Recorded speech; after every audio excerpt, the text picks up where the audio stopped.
You have to be able to tolerate fear, learning to tolerate fear and turn toward faith, turn toward loving other people, turn toward forgiving other people. That's some of the most profound stuff that you can learn. And that learning never, ever, ever ends. Never. Never.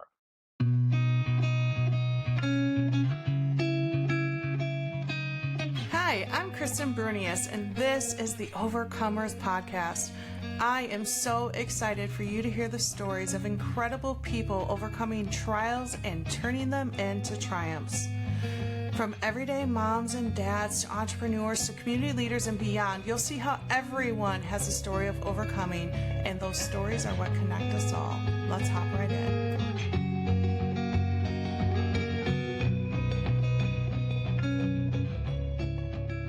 Hey everybody, welcome back to the Overcomers Podcast. I'm Kristen Brunius. I'm the one who gets to interview all of these super fun and cool people.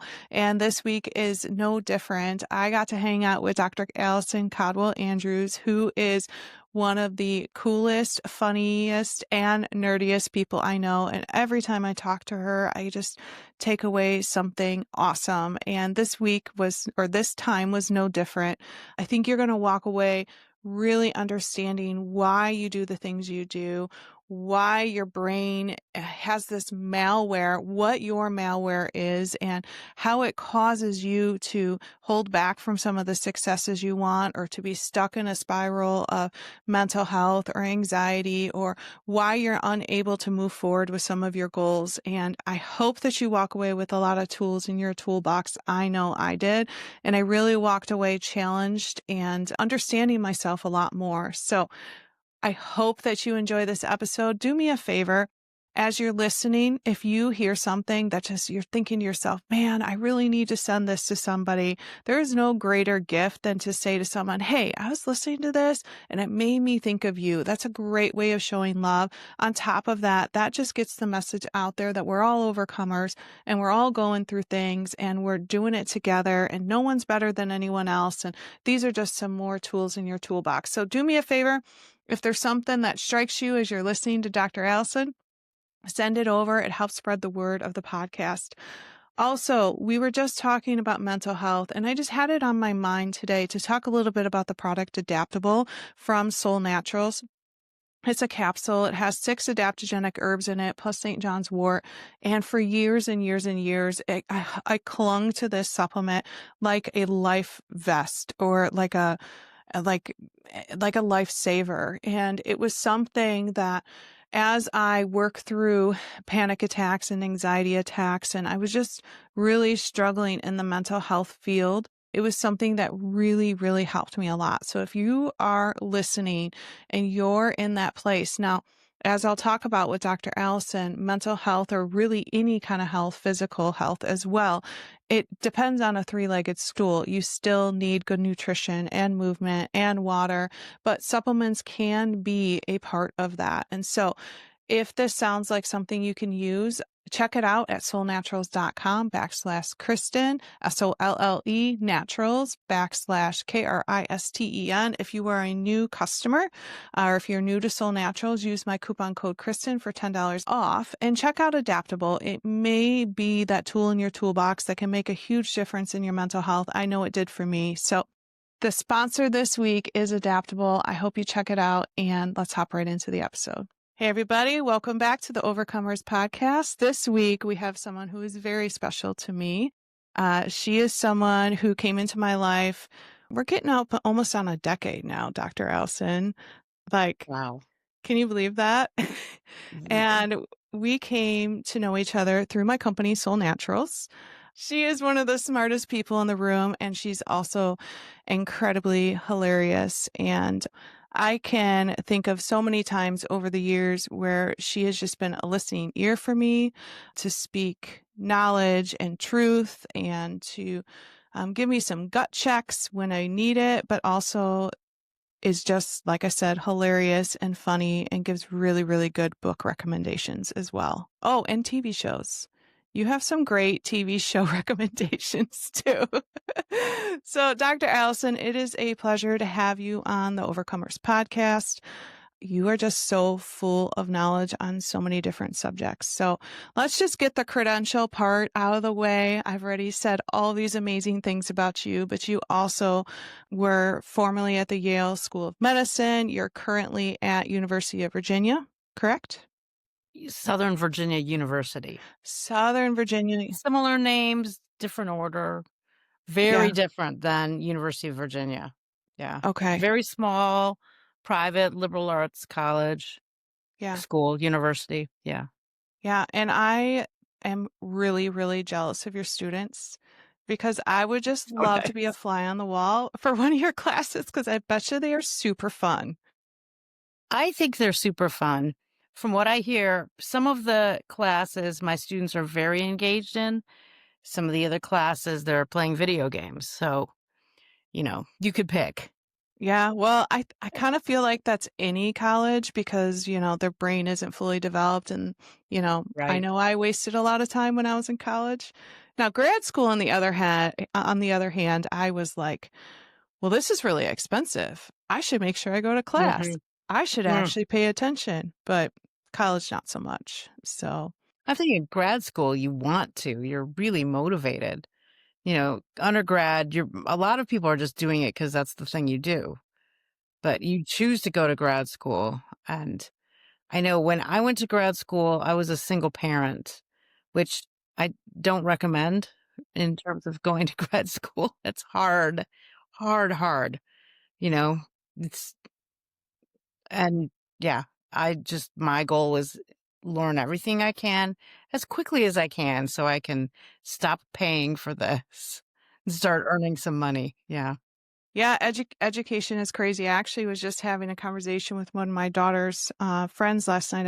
As I was driving her home, and we were talking about college. And what I do love is that I feel like with this up and coming group of kids that college is still important, but they're recognizing that, hey, I can still have a really good job and not go to college, Right. or I could have a really good job and then decide to go to college later. Right. And I think that's super cool because yeah, for me, it was like, you're smart, you do well in school, so you go to college. It was like the next logical step. And after switching majors 3 times and Right. going to class once a week, Yeah. Yeah. I don't know. But anyway, so Dr. Allison is a college professor, and she also is a huge part of our Soul Naturals product vision and education. And I've learned a lot from you over the years about how herbs work and how the body works and how the mind works. And yeah. So anything else you want to add? I'm married, got 3 kids.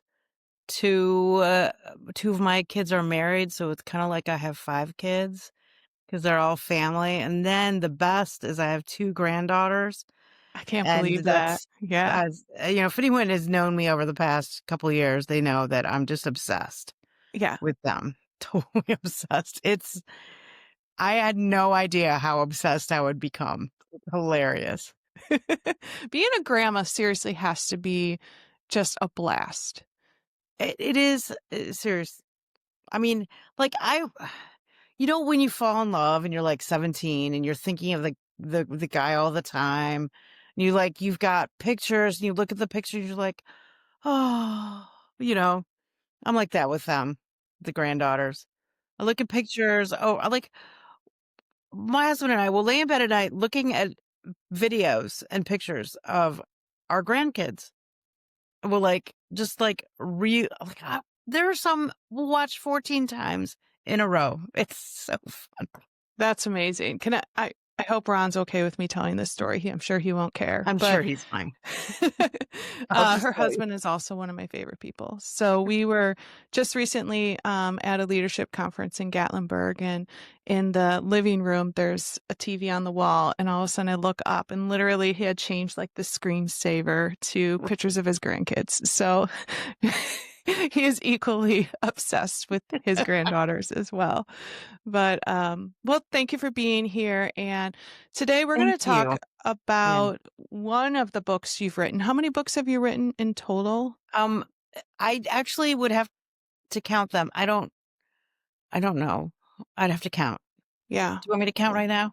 No, no, no. You don't have to Okay. count. But this one just recently came up when we were in Gatlinburg, and maybe we'll highlight that later. But as you can see, I've put lots of sticky notes in it. It's more of a workbook than a book, but it's called Malware and the Benevolent Brain. And it's super interesting. And I think everyone who's listening will be able to identify some of the malware they have in their brain and as a matter of fact, when we were just chit-chatting before this call, it just hit me like a ton of bricks, another area where I had some malware. So I'm going to throw it to you. You do a much better job of explaining it and telling people about it than I ever could. So I'll throw it to you and I'll just Sure. interject from time to time. Yeah. Well, I mean, the idea of malware was certainly is not my original idea, but I put the title malware on it because I liked that. It just seemed to work for me better than some other ideas like irrational thoughts or unfounded assumptions or programming or, a lot that the like, distorted thinking. Because to me it's more than just distorted thinking. These are ideas, assumptions, ways of approaching the world that are pervasive and that seem to have that lasted or have were started when you were very, very young. And so one of the examples I always give that I really connect to that is from my life. And so, when you're trying to teach something and you give examples from your life, it usually works a little bit better. And I plus get to like show people that it's okay to be vulnerable and talk about, you know, problems that you've had. Did not grow up knowing that that was okay. I grew up in a family where we were not overtly taught, but you learn these family rules. And this is a part of identifying malware that we could get to. But you learn these rules about the world kind of covertly or implicitly from your family. And one of them was never admit that you don't know something, right? Which makes you kind of insufferable and obviously a problem, right? Right, right, because not And so everybody. the malware does kind of feel like you don't really have insight into it until you see it. And then once you see it, it's sort of like, whoa, how did I not see this? This is crazy. And so one of the things that operated for me for a long time was this idea is that I'm not lovable. It's not that nobody likes me. It's really a different idea. It's just that if they like me, it's because they like me for some reason. Like I must be doing something for them because to like me just for me without me doing stuff, well, no, that's not how it really seems to work. And you could say, a lot of that is the way you're raised. And my kind of thinking about that is my parents, like most parents, raised kids, like most parents raise kids when they're still developing, they're still learning, they're still figuring things out. And so you teach your kids, and I don't mean, again, overtly, you covertly teach your kids things about the world that are in alignment with how you approach the world.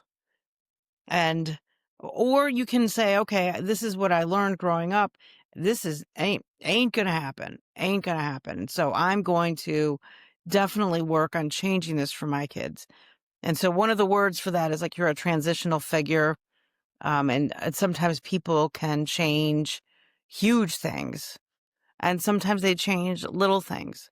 And it just kind of depends on where you are developmentally. So, but I kind of learned that I was approved of and love came when I produced. And so if I had good grades, for example, then I was a worthy person. If I did not have good grades, then I had no value. And I know my parents did not intend that to be their teaching, but still that's what I learned. Or I remember this time, and maybe I put this in the workbook. I can't remember if I did or not. There was this time when I was little, like maybe 3, maybe 4. I think I must have been 4. And I was really, really thirsty. And my mother was taking a nap, and I think my little brother was probably napping with her. And I think it's very likely she was pregnant with my 3rd sibling. There's Hmm. 7 of us. I was the oldest Oh, of there's 7. 7? Yeah. Whoa. Okay. Right. So, some of this is parents are totally overwhelmed, right? Mhm. And so I remember being so, so thirsty. And it's like these memories that are so, anyway, they like fade and they're not very clear. But I remember trying to get water from the bathroom sink and it didn't work. And I just remember wandering around the apartment and just being like, oh, I'm so thirsty. And finally, I had this idea. I can climb up on the kitchen counter, and the glasses were kept above the kitchen sink. And so I'm standing on the sink, right on the counter, right in front of the sink, open to grab a glass so I can get that drink of water. And I fell and I hit my lip on the way down against the edge of the counter, right? And so stitches were the next step, right? And I don't remember anything after standing there and I know I'm reaching for a glass. The next thing I remember, I'm in the neighbor's car. My dad was gone and he was at a meeting. And so my mother asked my neighbor to drive us, and she was so anxious that I would bleed on the car, that was my primary thing. There was no like, "Oh, I hope you're okay. Oh, I know this hurts." Nothing like that I remember. I mean, maybe there was, but I kinda doubt it. I didn't remember one thing about that. It was just don't bleed on the car. And then I go in, this is back in the day, right? And so I'm in with the doctors. My mom is in the waiting room with my younger brother waiting. And it was a terrifying experience. And, um, and so I learned, quote unquote, learned some things about that, like don't act like you're in pain. Don't let on how much something is hurting. And what I heard from my mother when I came out was, I could hear you crying. I could hear you screaming all the way in here in the waiting room.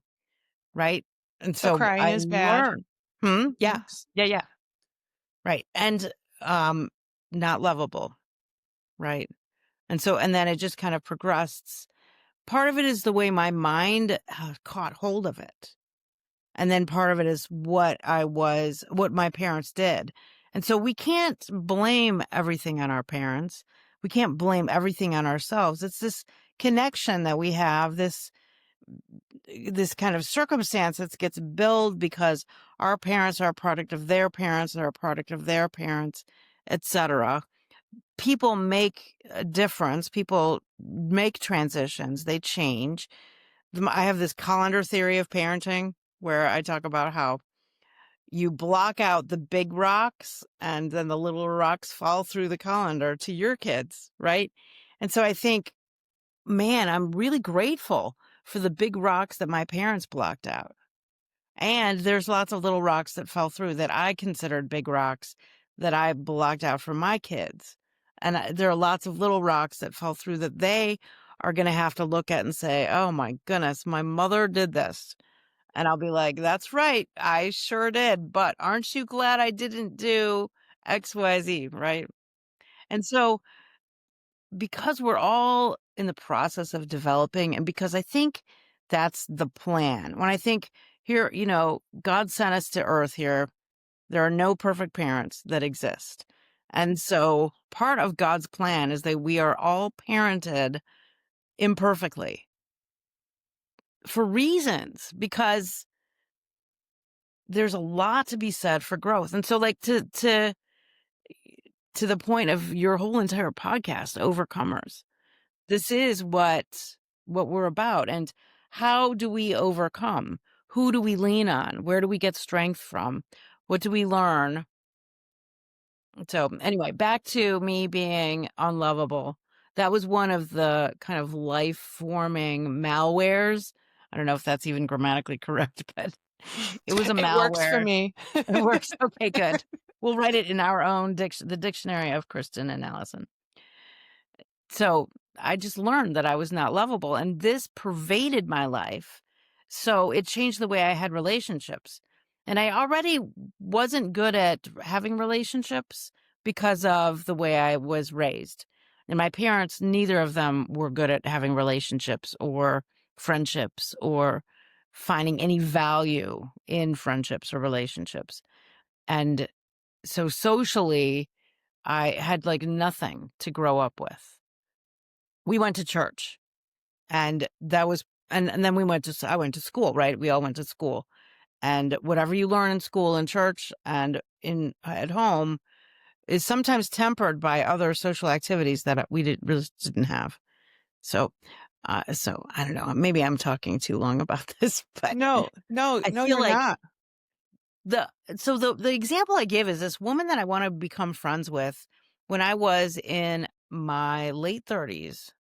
And I really liked her. And I thought, okay, I really want to be friends with her. And I like put that out to my internal universe, right? I want to be friends with her. And then I just kind of struggled because I couldn't figure out how to be friends with her. And it wasn't like I was sitting around going, wow, I'm so dumb. I can't figure it out.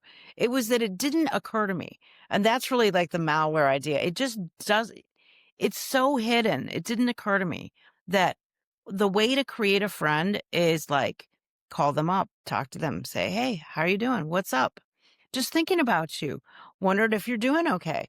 And I didn't want to do that because I felt like people didn't want that from me. And so Because in the my the mind, programming was already set. oh, 100%. Yeah. Right, right. Yeah, and I wanted to come back to the parenting part because it's both a joke and a authentic fear of mine that Mhm. because of my parenting, I'm going to put my kids in therapy someday. And Well, I think all parents I joke probably about will. that because I honestly think that there's some realism to that for good parents. Because Mhm. even really, really good parents have kids that grow up with some sort of malware somewhere. Yeah, We're all, like, as humans, we're just vulnerable to these ideas of, I'm not enough, I'm a bad girl, bad boy, people don't like me, etc. yeah.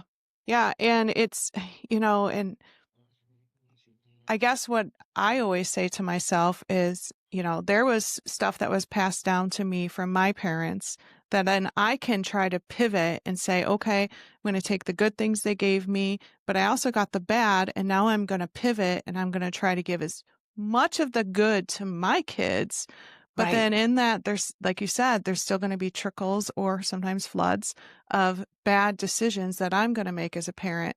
And a lot of that is just because I've been programmed, whether, right, consciously or not, that there's certain things. And that's what I love about this term malware, because, in the world of smartphones and computers and everything like that, like we all know what viruses are. We all know what malware is. And even with, the rise of AI, like if you put something into Chat GPT, it's going to do what you tell it to do. Just like if you right, have this malware in your brain, like of course your actions are going to follow that. Because the program tells you to. And we have so much of that we have no clue that we're using every day. So right. I think it's awesome. And in that line, I want to say just like a little bit about parents because, you and I are both parents and we both are very conscientious and try hard, and many parents do. And I think I don't know of any parents who wake up and they're plotting, how can I make my kid's life miserable today? Right? It just, I sure hope not. yeah, I just can't really imagine that that happens more than like a couple times. Right. So to that end, the idea of honor your parents, right? In connection with parents also teach you things that are not accurate. All parents, no matter who they are. And part of life is a process of identifying what's not accurate and what is accurate. In other words, what is true, right? We talk about this in I have a research methods class that I teach every semester twice. And um, that's one of the big questions for that class is how do I know if something is true? How do I find out? And so you've got this malware, these beliefs that happen, and you have to figure out, are they true or not? But most of the time, the malware, well, until you figure it out, it's unreflected on. And so you don't know. And so you start to think about how things are working in your life. And so you look at what's not working. And that could be a question you could start with. What's not working in my life? Right. Right. So I guess that would be the first, and I think you're kind of getting to that. So we've identified that we all have malware, but how do we identify the specific malware we have? And Right. what I'm hearing you say is take a step back and where am I struggling? Am I struggling with relationships? Am I struggling with friendship? Am I struggling with, insecurity? Am I not getting the goal that I'm aspiring to have? Maybe it's Right. because of some malware. So is that the first step that someone would Well, take? it's the first step we want to take. How can I identify my malware? But identifying malware is really tricky and it takes some time. And so it's really actually easier to start with what's not working in my life.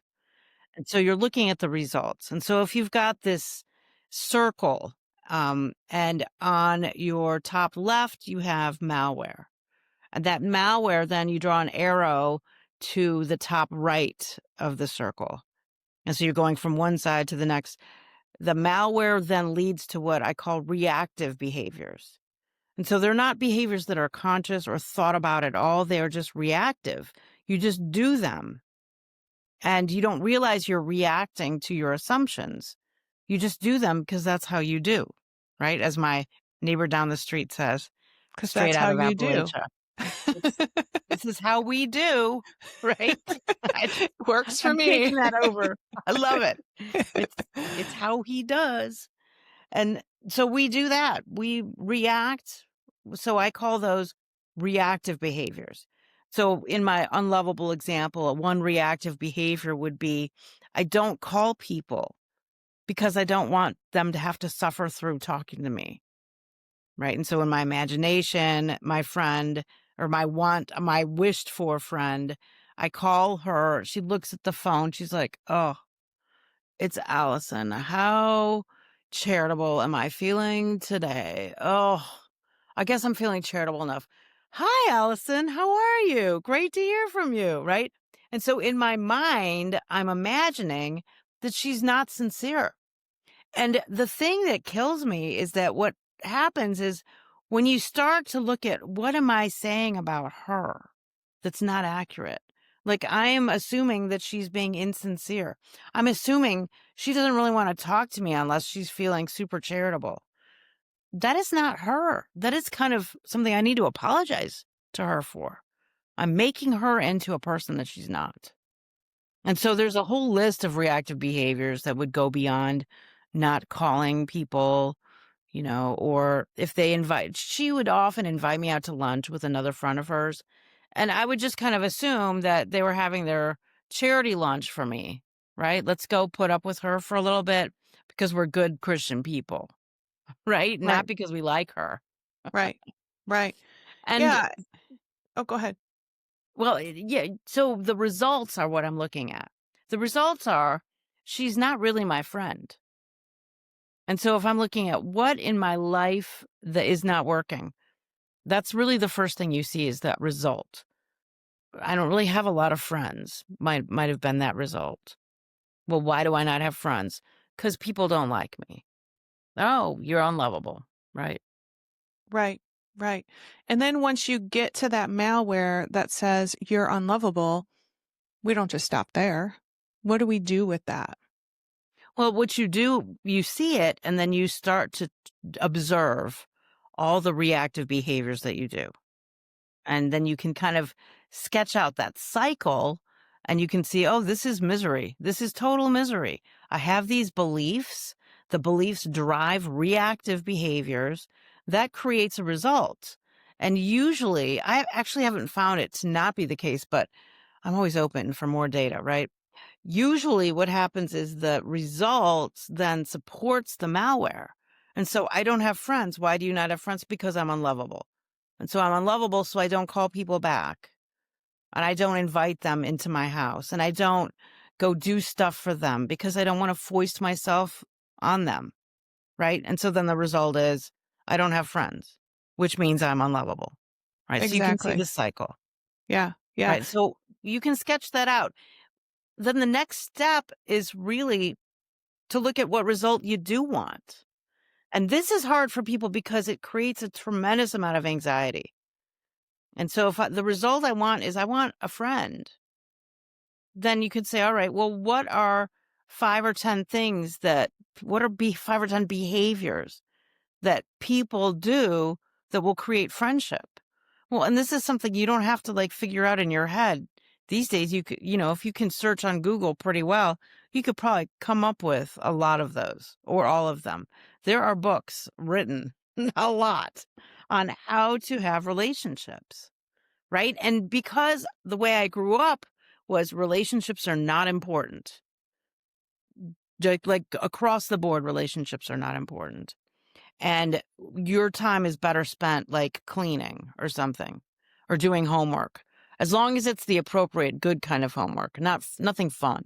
Then what I learn is that I don't look for other sources of knowledge because I'm supposed to know everything. And so I'm not aware that I have this malware, and I'm not aware that I'm doing these reactive behaviors until I'm aware, until I finally see it or I hear it from somebody in a way that I can really think about it. So part of this also hooks into what I think of as being a good scientist. A good scientist is open to data, and a good scientist is aware of bias in interpretation. And so we've got all kinds of data in the world, but we have a lot of biased interpretations of that data, those data. And so if you say, well, here are some data about relationships, and you have 10 different people from 10 different backgrounds look at it, you're going to get 10 different conclusions maybe, because the interpretation of the data is what we do in society. So we publish findings, but we interpret them when we publish them.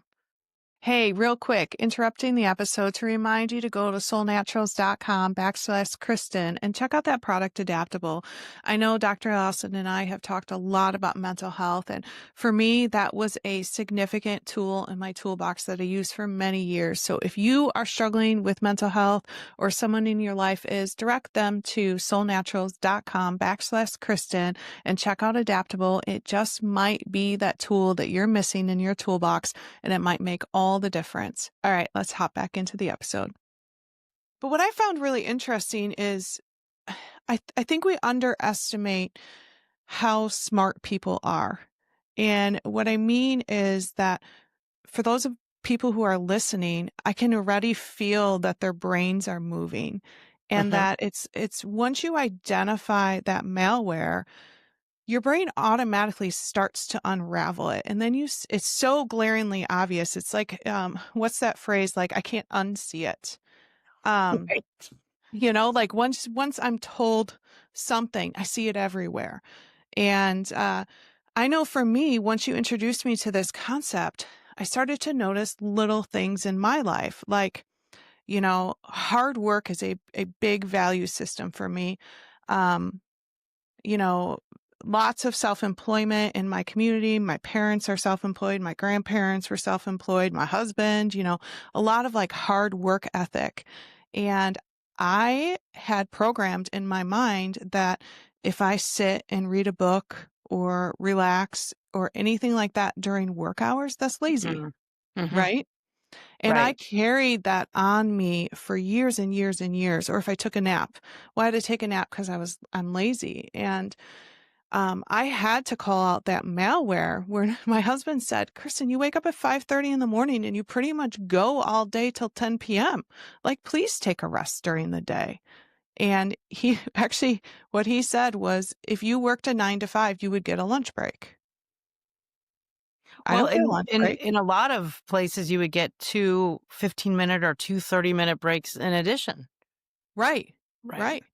But I had it in my mind that if I picked up a book throughout the day or I scrolled Facebook or, heaven forbid, I closed my eyes. And as you know, I have a whole journey of chronic fatigue and adrenal Mhm. issues. And I carried that guilt that, like, my body was saying, rest.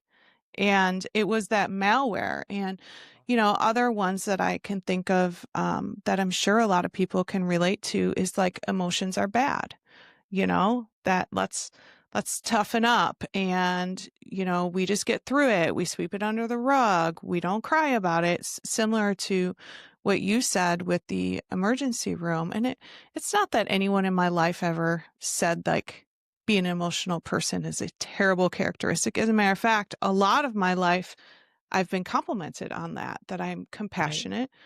But still, even though they were complimenting me on it, in the back of my mind, I said, "Oh, but I wish you just wouldn't get so teary-eyed all the time." You Right. know? That it's, like, pervasive. It just Yes. negates all of the information. So you have the data come in, and then you have your little interpretator, your little interpreter in the back of your mind going, "Oh, but that data is not really valid." They don't really mean that. They Yeah. really they Yeah. really wish I wasn't so emotional. Right. They're just being nice. Uh-huh. Right. Yeah. Yeah, Right. literally, we just joined a new church, and I've thought that with some of our new friends where I'm like, "Oh, I can't tell them that because they'll think I'm too emotional, or they'll think I'm just Mhm. drama." And it's Well, that and little voice. that being emotional is even a terrible thing. That's our whole culture here in the US is one of overly emphasizing what we think is rational. And what's hilarious to me is the more you look into it, the more you see it's actually not rational. It's couched as rational, but it is just as emotionally based as most everything else. We say, "Oh, well, we follow science." And I would say, "Well, show me the data," because there are lots of ways in which what we call science is actually not based in actual science. It's still interpretation of data that is skewed to be pushing the viewpoint of the person who's doing the science. Right. Right. Yeah, and like I said, it's like once you see it, you can't unsee it, and you start playing these games in your head, and I wouldn't even call them games. I would say Right. investigations where you start to look at situations where I wanted this goal and it's not coming to me, but why? And Right. the more you practice this art of identifying malware, the more you see it and the more you can kind of stop yourself and say, wait a second. I'm not getting this because I think this. And because I think this is happening. So I think it's pretty awesome, which kind of brings me to my next point. So we've now identified some of the malware and now we're identifying some of the behaviors, but there's a cost to malware. And I liked what you said. Hold on, I got to find it. There was a quote in here. All right. The cost of your malware is what you are missing out on when you react using your limbic system instead of choosing a response that is more likely to get you closer to your goals. So you want to talk a little bit about the cost of malware? Yeah. And let's start off with talking about when your limbic system is choosing for you. I mean, what I'm really talking about is your brain is trying to protect you. And so the limbic system is a collection of individual parts of the brain that work together. They work, it's not like as cut and dried as we like to say it is in reality because we interpret things so that it's convenient for us to understand them. And so the limbic system does more than what I'm saying, right? But one way you could think of it is as a way of protecting the body. And so whatever comes in to the brain, whatever sensations we have, like there's light, there's a sound. Wow, was that thunder? If we can't identify it, there's whatever it is. Your brain will then say, is it safe or not safe?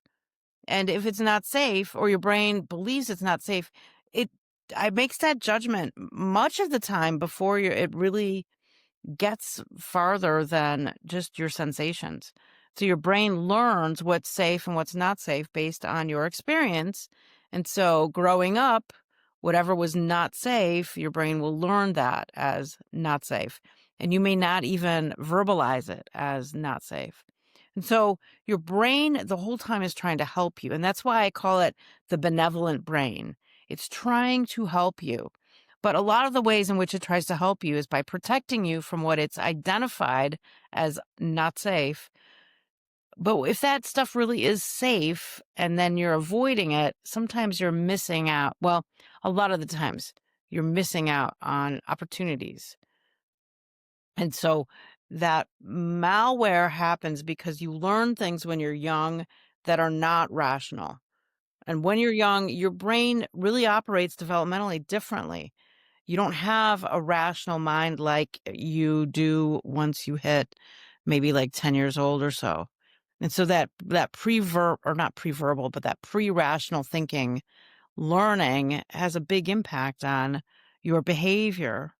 And then you have a limbic system that has been trained to alert to what's dangerous. And so then the limbic system will then create anxiety, or it can actually change. So one thing we talk about, and this is out of the world of trauma, there's a little bone. No, not bone. Is it a tendon? I think it's a tendon. Or maybe it's a muscle. Shoot. I do this thing where I question myself all the time. It's so annoying. It's so annoying. It's like I know stuff and then I'm like, no, but maybe it's not. Maybe anyway. So it's something in your ear. It's not a bone because it moves. So it will stretch and then contract. And it's called the stapedius something. The stapedius something. And when it contracts, what's happening is that it's making not it itself, but it's receiving messages from the brain about safety. Is it safe? Is it not safe? And so if it feels like it's safe, it will contract, making you more able to pay attention to one thing, one person. So let's say you and I are sitting in the middle of the woods and it's 3 a.m. and my stapedius muscle is not contracted because I don't feel safe because we're in the woods at 3 a.m., right? And so the stapedius is then relaxed, allowing it to listen to everything around me. So whatever ambient noise is around me, my attention is there because I'm paying attention for potential bears to be coming and attacking us, right? I'm not really able to listen to you. I'm really listening for everything else because I'm in this place of feeling like I'm not safe. And so when you feel not safe, you generally do default behavior. So you're going to be running malware like crazy. And it's when you can kind of be safe and say, look, it's going to be okay. I'm going to figure this out. I'm noticing keep getting these results, the same results. And and I can't figure out why, because I think, well, it must just be me, which is kind of a sign that it's malware, right? It's just me. Like I have this idea that if I do something, it's probably not going to work in the long run. I'll get some good results in the medium time, but eventually it will all end in disaster. That's like part of my malware. It's at the end thing is you're not going to be enough and disaster will happen and there's going to be some conflagration of some terrible thing, you'll end up rejected, something, right? So I know that is malware. And if I just do the behaviors of what creates a successful outcome, then I can get that outcome. It's not going to go away magically. That is so interesting about your ear. And as you were talking, I was thinking of so many different things. Like there are times when I do feel like I almost have like tunnel vision. Like Mhm. especially for me, I have a little bit of fear of flying. Okay, like a lot of fear of flying. Right. I was curious. Yeah. And when you're right, because when I'm on the airplane, I hear every ding. I feel Mhm. every movement. Like I have talked to flight Right. attendants about when my stomach drops, and that's when the plane like straightens out. And they're like, literally, it's like 1 in 500 people who feel that. And man, I feel like we're falling to the ground because I'm so overly aware. Right. That's so crazy. I always wondered, like, why can no one else hear the dings and feel the pressure drop and the slowing down of the engines? But it's literally because my malware says you're not safe, right? Right. And all Which the I data in the am. world would say you're safer than driving, for Yes. sure. But that data, that's a great example of how we are terrible scientists. I say this to people all the time. We're terrible scientists. They're like, no, I'm not safe flying. I'm like, data would not support that. Right. Right.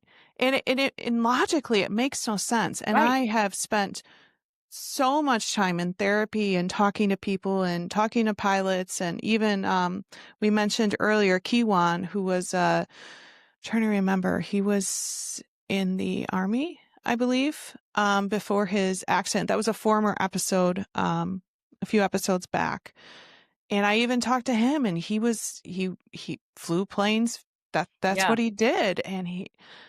And it and I've had it said to me, Kristen, how many people do you know that have been in car accidents? And I'm like, probably a few Right. hundred people. I've been in a few car accidents myself, a few serious ones. Right. How many people do I know who have been in a plane crash or accident? Right. Be a big fat zero, you know? Right. But I still have it in my brain that flying's not safe, flying's not safe. And so, Right. And malware will do this to you, or cognitive dissonance is another word that people use for that particular thing, where you can have data and you have your experience, and your experience will trump the data all the time. Your mhm. experience is that flying is dangerous. And so the data comes in and it's like, whatever. You don't really think that it's real data, Yeah, right? in the same way with like the emotions when people have said, "Oh, I just love how compassionate you are." My brain right away says they're saying I'm compassionate, but really they say I'm emotional and I'm annoying, Mm. right? Wow. So Wow. it switches just like that. And once you see that this is what I mean is once you see it, you can't unsee it. And I hope that those of you guys who are listening will start to do this with your brain. Um, and while you were talking, I was thinking back, I don't remember which conference or talk I heard you talk about this, but I remember you speaking about stress. And it made me think of when you said, um, when you identify the malware and that you start to change it, you are going to experience anxiety. Right. And I really appreciate that. And I remember from that seminar that you did on stress where you talked about you need stress and without stress you'd be in big trouble. And I feel a connection here to anxiety that if people go into this knowing that, you know, once you identify the malware that I feel unlovable and that's why I don't have friends, so I'm going to change that Mhm. process of changing it is going to be anxiety filled and it's going to be stressful. I start calling people and saying, hey, just thinking about you. How are you doing? Tons of anxiety because that behavior is not considered safe. What's safe is don't have relationships. That's what I learned growing up. Don't have relationships. They're not valuable. And I know through my experiences and decades of proving it wrong, I don't really buy into that at all. But when I made that change, like right now, it's really easy for me to call people up and say, hey, how you doing? What's up? But back then when I was experiencing this, it was very anxiety provoking. And the idea of just calling up this woman and saying, hey, just thinking about you. How are you doing? If somebody did that to me, or probably anybody, I know very few people who would find that annoying, right? Just like your compassion. Very few people. And I would think if you find that annoying, what's going on with you, right? If you think Kristen's compassion is annoying, let's talk about you. That you know what? That is so true. That is so Right, true. I never thought of it that way. Is, if you find someone who deeply cares for other people and cries with them, why do you think that's annoying? You right. I must be think a very didn't Christ cold. ask us to do that? Yeah. Pretty sure. I'm pretty sure. You must be pretty cold-hearted, and I probably don't want to be your friend anyway. Yeah, you're in bad shape somehow. Yeah. Yeah, so you feel a lot of anxiety doing these behaviors because they don't come out of what your body thinks of as being safe. Even if they are clearly directly related to the outcome you want, you don't want to do them. And so you can make all kinds of applications for this. You could do it, in your personal life. You could look at fear of flying in that way. You could look at how you run your business. You could look at how you go to work in the office. What are the behaviors you do that you feel comfortable about, but are they really creating results? And when you don't have the results you want, what do you blame? Mhm. Yep. Yep, you blame yourself. Yeah. You say, "I'm not You blame working yourself hard or you enough," blame other people, but or other there's people. generally no blaming of the behaviors you did. Right, Generally don't go, "Oh, well, the reason that this happened was because I didn't call her up." right. Yeah, and I mean, so my career, as you know, and most of the listeners know, has been in network marketing. And I just see this over and over and over again. I have someone who decides they want to start a business. And then, within a month or two, they're like, yep, this network marketing thing doesn't work. And it's a Right. sham. And they're going to call it whatever they're going to call it. Where, like you said, it's the behavior. Well, how many people did you talk to? Right. Did you bring up any of the products or the services, or, it'd be no different than my husband, who's a general contractor, didn't call any investors or business owners or whatever, and Sure. didn't tell them that he could build their buildings. Um, and so We think people just should know. Like, we make this change, and then we're waiting for everyone to show up at our door asking instead of sharing. And then we think, "Oh, people aren't interested," or they're gonna think I'm just trying to sell them something that's terrible. But if you ask, like we talked about, you thought I had good book recommendations. You're not going, "Oh, what's the latest good book you've been reading?" She's probably just trying to sell me a book. Nobody's doing that. We sell all the time. All the I'm gonna sell you if I talk to you today, I'm gonna sell you 14 things probably.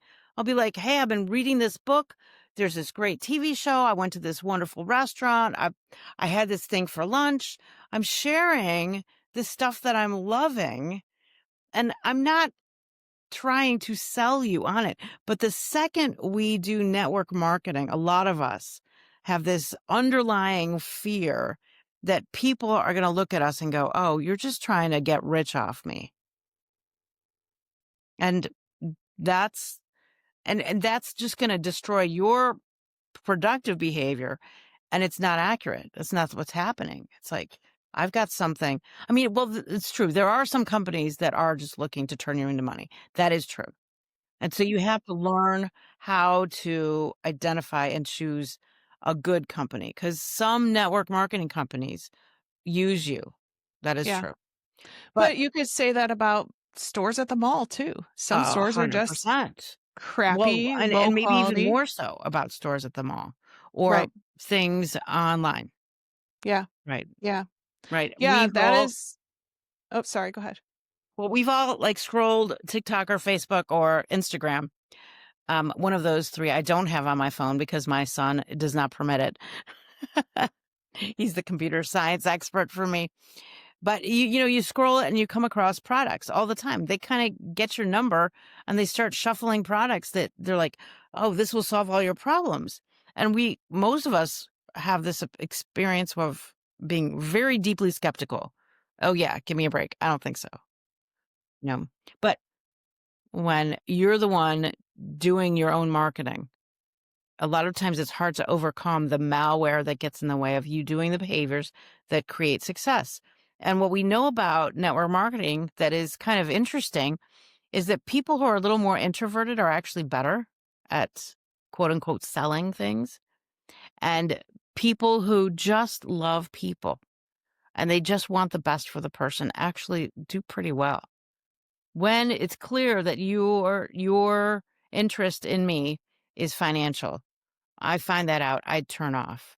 And I think that's what turns off a lot of Gen Z generation about network marketing is they feel like they do this kind of black and white thinking where it's all one or all the other, and they feel like they're being taken advantage of. They're being sold something that's not in their best interest, and they're just there to make money for people.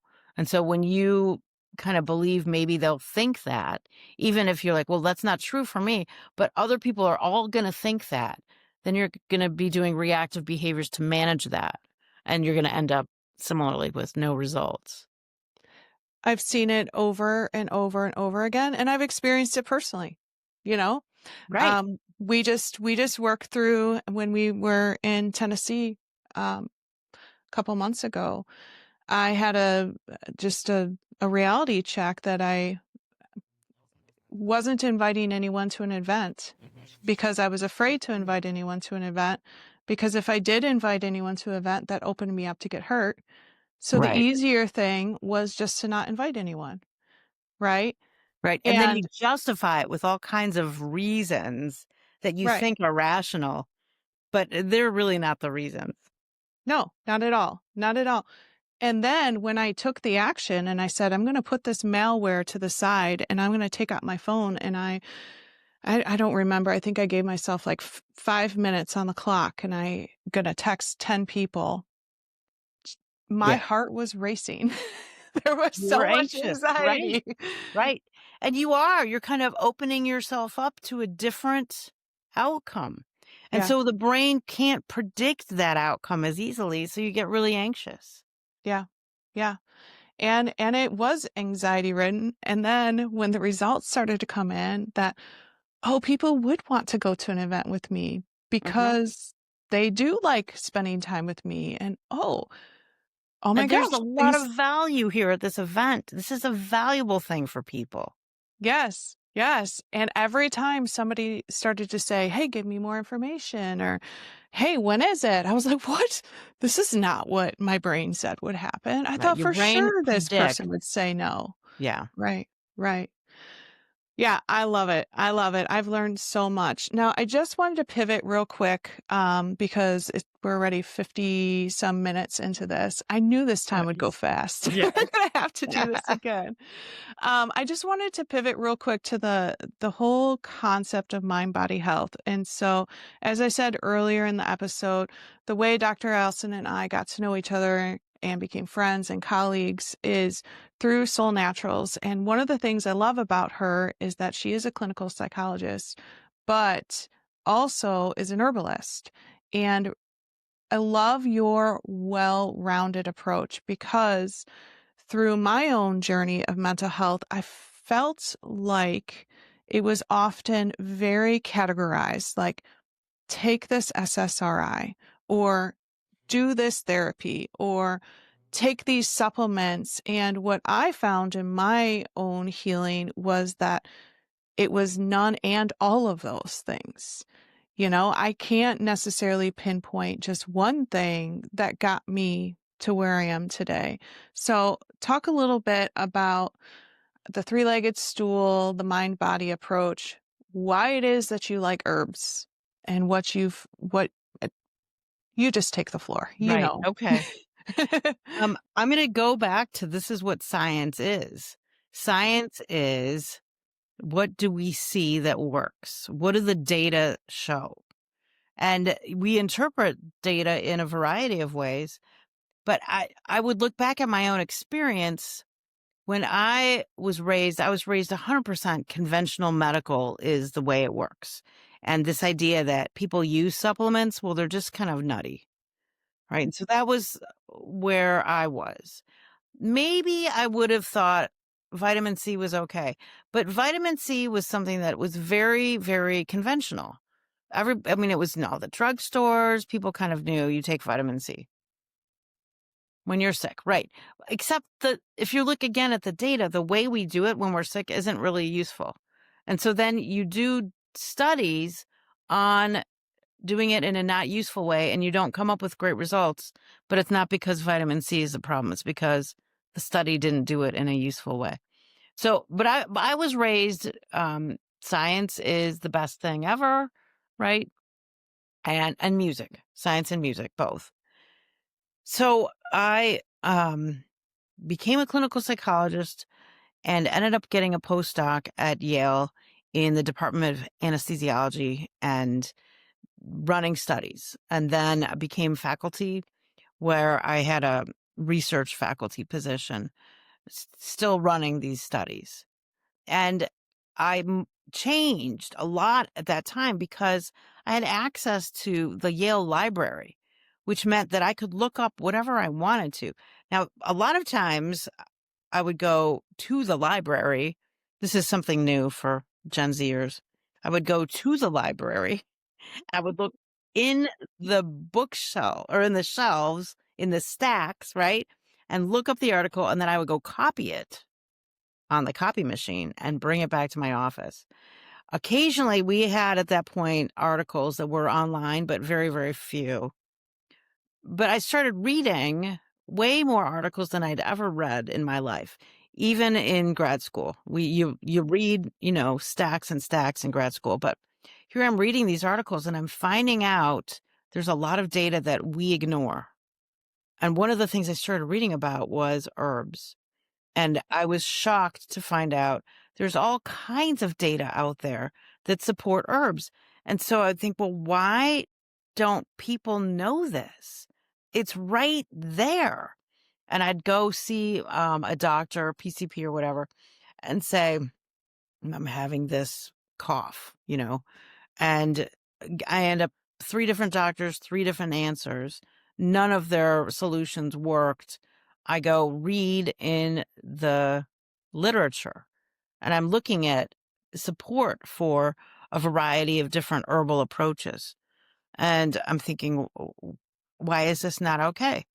And at Yale, there was definitely a feeling of we're the rational people and we do studies on these irrational people who use alternative medicine because they're crazy, right? And there's no sense of what does the data actually say. And then looking back into the history of how this point of view started.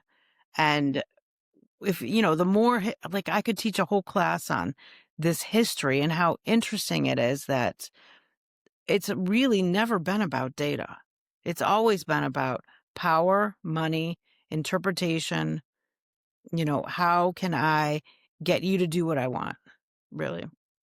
And so I learned that way that data supports herbs. And so to me, it's the same thing. As a clinical psychologist, there are a variety of ways you can learn to be a clinician. And the program that I was in was a PhD program. It was very, very empirically based. And so data was everything for us. And so I was taught about data and taught about interpretation of data. And some of my undergraduate and postgraduate learning also involved how, like the philosophy of science, how that works. And so I learned very well that people interpret data differently. And a lot of it is, well, I guess I'm repeating myself. It's just skewed. So being a clinical psychologist, I look at data. Being an herbalist, I look at data. It's no different to me. It's not an either or. It's the same thing. And over the past probably 30 years, it's just been a constant journey of seeing the prominence of the mind. The body and the mind connection, I now don't even see that there is a difference between mind and body. And the more data you understand, the more you see that is the reality. There's no difference. And people have a hard time grasping that because you grow up in a culture that denies that. that teaches you your solutions to your health problems are at the drugstore. That's where you go. If it's not at the drugstore, it's cray cray, you know? And so mind body connection, I'm in fact, just recently, I'm finishing some continuing education on pain and how we process pain. And they're talking about how pain is processed in the brain. And it's like, you know that. And I've known that for decades. Yes, of course, pain's processed in the brain. And they give this information about back pain and how much pain you feel versus the actual damage to your back. And I've known that for a long time. But there's something that happened in this continuing education that kind of leveled me up even farther. And it made it so that I could take about 15 minutes and then I had to stop and just think and experience like the pervasive, the profound influence of the mind on the body, such that they are now reversing pain by looking at neural network instead of body. Really? Really, it's like still a little bit hard for me to explain. I'm gonna have to read through it 3 more times, I think. But I You're look good. at this and I think, okay, back pain, yeah, I get that. So I had some pretty severe back pain maybe a decade ago. And I remember it was just kind of awful. It's like the kind where your husband has to like lift you up and down on the toilet, right? And I'm sleeping with a laundry basket under my legs. And, I really couldn't hardly do a thing. And I knew that I had 2 herniated discs. And then I started doing some yoga for back pain, which I really didn't think was going to work. And it was astonishing to me how much that worked. I'd done a lot of other things, but I really tackled it, and I ended up not having any back pain from then on, except for one like couple day moment when I'd been moving, right? Right. Which is normal. Right. I think so. And so I'm thinking, yeah, my experience is that I know I've got these discs that are damaged and I don't have back pain. And so I've experienced that disconnect between what is the structural damage and what is in the brain. So I know that. And I know people can have a lot of pain with a whole variety of damage in their spine. It doesn't seem very connected. And so this idea that you can now heal, not just manage. And this is like part of the point of this. You don't just manage the pain.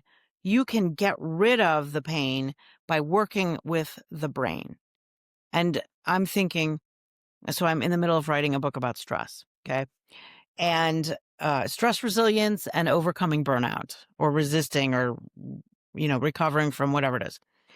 I don't have the title down yet, obviously.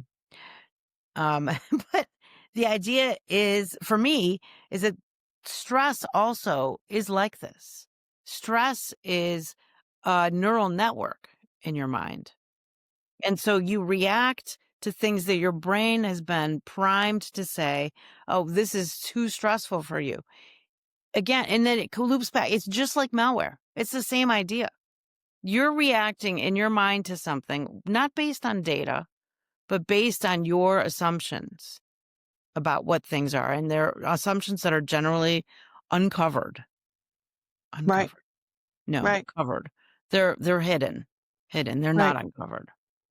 Right. Yeah. And the whole idea that you can separate the two, and it's kind of one of those things where we all know this. We all know that the mind and body are connected because we live in our mind and body every day. But then all of a sudden we go to the doctor's office and we're told differently. Mhm. Like I notice with my husband, if he's super stressed, he has more acid reflux. Right. That's the mind and the body.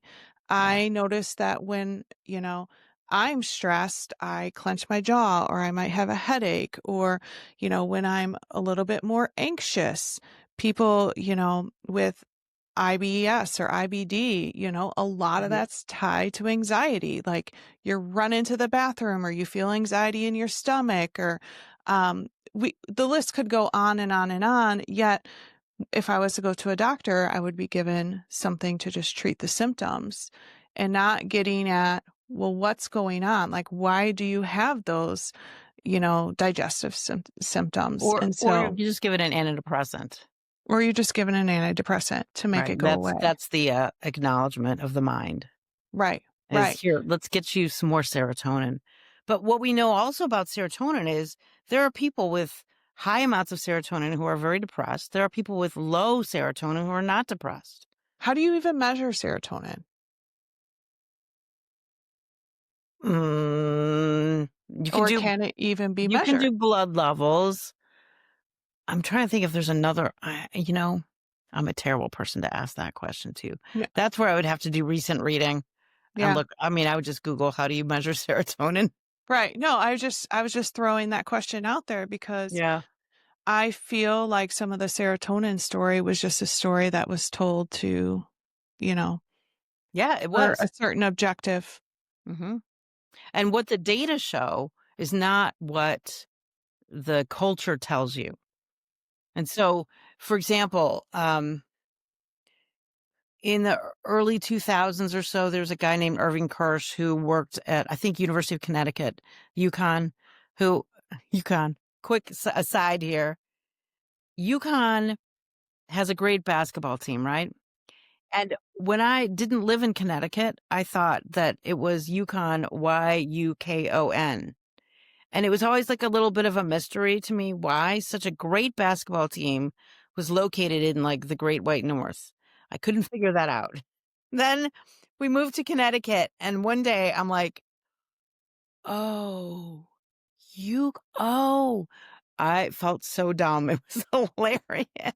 I feel dumb too because I kind of said the same thing in my head. So I'm like, I don't know, great basketball players that are living in the deep snow tundra. So anyway, Irvin Kersh at UConn, what he did was he shook up the whole world of pharmaceuticals and antidepressants, and I'm sure they're still very unhappy about him. But he used the Freedom of Information Act to go get all kinds of information about studies that were run on antidepressants. So I think he was really looking at Prozac. And when you look at all of the studies, not just the published studies, right? Because the company can run as many, nobody's requiring you to publish. So the company runs as many studies as they need to find a study that shows great results, right? And then they publish the study that shows the really good results. But when you look at all of the data, what he found was that Prozac worked about 10% beyond placebo. And so what that means is people generally get better, but whether they're on the actual medication or not is what we're looking at. We want the people who are on the actual medication to get better a lot more than the people who are taking a placebo, not just 10% more. And so he found it was like a 10%. And he's like, why? This is so interesting that the placebo effect is strong enough that we think antidepressants really work. Except now we have, I mean, the placebo effect has been getting bigger and bigger over decades, which is also super interesting. And then there's something called the nocebo effect. And the nocebo effect is when you take a drug or you don't take the drug, you take the placebo, but you have the negative side effects, even though you're really, taking the placebo. Yes. So they call it nocebo. that And that is crazy. it's all about the power of the mind. And so our culture says the way to solve depression is, and it's generally medication, even though the data about how to solve depression is clear that therapy is more helpful, right? So if you want, some of the data will say you need both therapy and medication, and that's your best bet. But you always, always, always need therapy. Medication alone is never superior. Right. Right. Which But is what kind do of we get? Yeah. yeah. You Yeah. go to the doctors, you get the drug. In within like 10 minutes. Yeah. I remember, it was probably 3 or 4 years ago. that fear of flying was just starting to impact my personal life so much that I was Mhm. like, you know what? It is what it is. I'm just going to go to the doctor and I'm going to get some Xanax and I'm just going to Mhm. take it when I get on the airplane and that's Mhm. fine. Sure. And it didn't work out for me. I think I'm the one in however many that gets the opposite reaction to Oh, Xanax. shoot. That Thank you does very not much. sound fun at all. Oh no, like you want to jump out of a window at Right. full speed? Right. Woo! Total Yeah. misery. It feels like cocaine. Not that I've ever experienced cocaine, but that's my You're imagination of what guessing, yes. cocaine would feel like. But anyway, I think I was in and out of the doctor's office in less than 10 minutes. Yeah. Yeah, because They cheap, easy, and this is what the training is. When you go to Right, medical school, you used to be trained more in physiology than you are now. And who does the continuing education for physicians is pharmaceuticals. right, right. And I think they also pay for a lot of the textbooks too. Oh, yeah. Yeah. Yeah, And so it's this whole story. And once you learn more about history, the more you see the power of story is everywhere. right, right. Where if they took, so that's why I wanted to ask is to explain the three-legged stool approach. Mhm. And if they had taken the time to talk to me, you know, and maybe they would have realized that some of my, you know, vitamin and mineral levels were off. Mhm. I happened to find out later that I had terribly low vitamin B12 and vitamin D, Mhm. which right then and there, that's pretty significant. Um, if they had talked to me about what foods I'm eating, am I getting out and exercising? Am I moving my body? How Right. is my sleep? How are my relationships? But of course, they don't have time to do that, Well, and you that's the know, thing. I think that a lot of them, it's not that they don't don't want want to. to. Yeah, Maybe they want to, maybe more, they don't know how important it is. They know it's important, but they don't see how fundamentally, pervasively important it is. And they just don't get the education. But most of it is they're pressured to see an X number of patients per hour so that they can make enough money to turn a profit. And it's a huge problem in healthcare. right, right. So explain to our listeners the three-legged stool. So this is just the idea that the stool, three different legs represent three different aspects, and then the actual stool itself, the seat of the stool represents the fourth. And so you're looking at sleep, how good is your sleep, nutrition, exercise, and then hydration is the seat that kind of holds it together. So if you don't have adequate hydration, any one of those other three things is it's not going to it's going to be compromised. And so if you can look at basics, and this is something that our culture really doesn't do very well. We have this idea, and I really talked about this in my book, The Fix, my first book. Oh, that one's good. So the idea that there's one cure for this illness. And so I have a problem, and then I have to go find the one thing that's going to cure that problem. Right. And so as opposed to looking at your basics, how's your nutrition? Everybody's nutrition can always improve. I just have this belief that we can always get better at nutrition, particularly in the current situation where so much of what we eat is kind of poisoned by a lot of things. We either have glyphosate all through it or it's GMO, et cetera. There are a number of things. And then everybody's got their competing data, so we know that the people who do the studies have biases that result in different results based on who did the study. And it's just, I used to think when I was in graduate school, I thought, oh my gosh, there's this whole library of research, and all you have to do is look up the study, and then you find out the truth, and then you just know what to do. And it's just really not how it is. If you want to see how more of how it is, go look at something like Retraction Watch. Retraction Watch will tell you studies that have been retracted, but it also talks about some errors in science that people make. Most of the time, people, I think, are maybe not most of the time. Some of the time, people are well meaning. A lot of the time, surprisingly, a lot of the time. People outright lie and fabricate data. And we don't see how big a problem this is until you start looking at. Anyway, back to the idea of this more complicated, complex, holistic, look at all the things, multi-method approach to solving a problem. And so let's say you're on the plane and you're having anxiety. And you say, well, okay, you're having anxiety, so I'm just going to give you a drug that gets rid of anxiety. Well, that didn't work for you. And even if Xanax had worked, it still might not have been ideal. You still had that low B12 and that low vitamin D, which make everything in your life hard. Everything in your life is harder.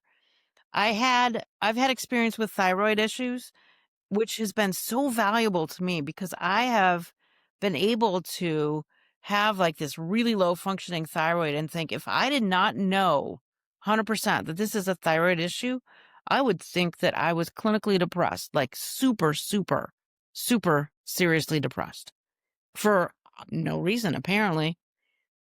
But you start to see how pervasive these things are and how much the body affects the brain. And in turn, the brain affects the mind.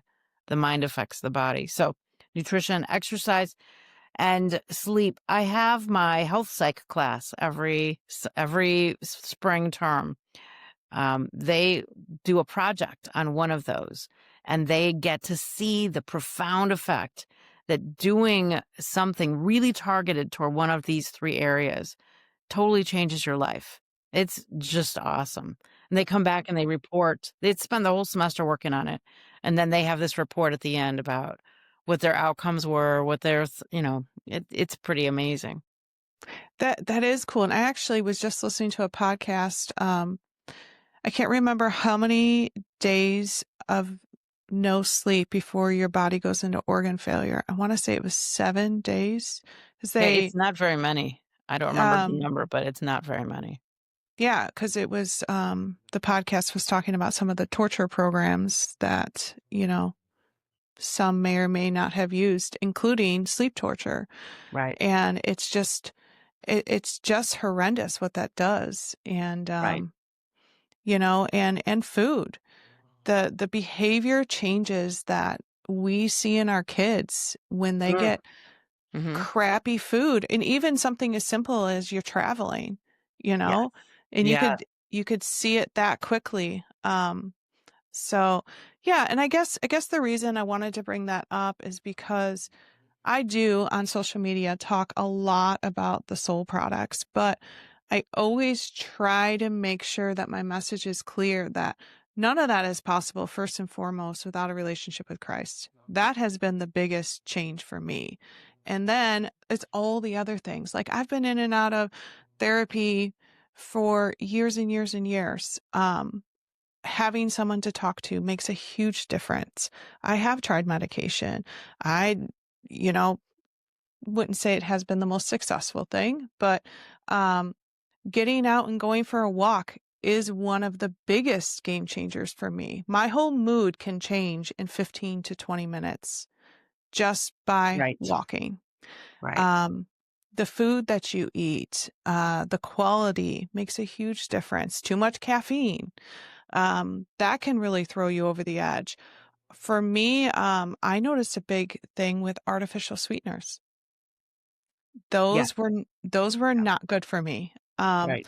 When I used to be a diet pop drinker, or for all of you who are not from the Midwest, diet soda drinker, I when I switched off of that, it was my body went into full blown withdrawals. I had no idea how Mhm. how bad that was. And so, if you're listening to this and you're struggling with whatever, mental health, um, anxiety, depression, anger, or something with your body, fatigue, burnout, adrenal, whatever, it's never going to be one size fits all. Supplements will help, but so will 100 other things. So I appreciate you explaining that to them. Is there anything else that you wanted to talk about, or anything else that we had planned to talk about? Probably 100 other things, That's just how it is, right? We didn't even get to talk about perimenopause. We didn't. We didn't. And we could spend a whole episode talking about the transformative power of Christ. Yeah, we totally Absolutely. could. We We totally could. could. And how that interacts with your body and your mind to create different outcomes, etc. But um, I, I don't know. I guess what questions or what comes to your mind when you think about, is there one last thing we want to discuss or No, I would or just say, is there any type of encouragement that you wanna give someone oh who's yeah. just Yeah. in it? Yes. And this kind of relates again to I relate it to my life because that's what I learned from. Your experiences teach you. And so if you think everything's going to fall apart and implode, that is a lot of energy that is a waste of time. And if you think it's not working or it's not working fast enough or I can't, all of this I can't stuff is so not useful. And so focusing on here's what I'm doing. Here's and honestly, this is where I would you'll have to learn to rely on truth, on what you find. No, that's not even strong enough. I go to the comfort of prayer when I feel like it's not enough, which is like all the time, right? I think maybe I'm not enough, maybe it's not going to work. And then I think, you know what? I have a different point of view. I access kind of like that, the reality, the truth of life, as opposed to the culture that you get fooled into in our, you know, fairly secular culture. I think that encouragement is the only thing that works. A lot of times what you start to realize is that you are being more punitive than you think. And so when I think, oh no, this isn't going to work, that's kind of a punitive thought. And it's decreasing my interest in doing more of those behaviors. Let's say my behavior was I was going to take adaptogens every day. So I take adaptogens one day and I'm like, I don't know if I'm feeling it or not. Maybe it's not working. And then all these other fearful thoughts happen. And it's the fear that's punitive that makes it so that I don't do the behavior that I need to do. Again, back to the malware. Fear is what's creating the reactive behaviors. Even though you have anxiety when you're doing behaviors outside of your malware, that anxiety is not the same thing. It doesn't feel like the same fear. And so we get stuck in fear all the time. And I think about, and I was thinking about this yesterday too. One of my favorite verses in the New Testament is, for God hath not given, it's in 2 Timothy 1:7, I think. God hath not given us the spirit of fear, but of power and of love and of a sound mind. And I'm thinking, I love this so much because if you can remember that, if you can have an experience with that verse and recognize this fear drives all of the things you don't want. All of those things. Maybe fear of bears is a good thing. I don't know. But right. Thinking if But I had a bear on my front porch, I would not go out and play with the bear. That would be useful. But it does. Fear is behind all of those things. And it magnifies your body responses because again, that thing your brain is doing is now it's trying to protect you and save you instead of open you to possibility. And so what you want is possibility, not misery. And so in that case, you have to be able to tolerate fear, learning to tolerate fear and turn toward faith, turn toward loving other people, turn toward forgiving other people. That's some of the most profound stuff that you can learn. yeah, A lot and of that our lives are learning designed that never way. Hmm? yeah, and that learning never, ever, ever ends. Never, Never, never. Yeah. never.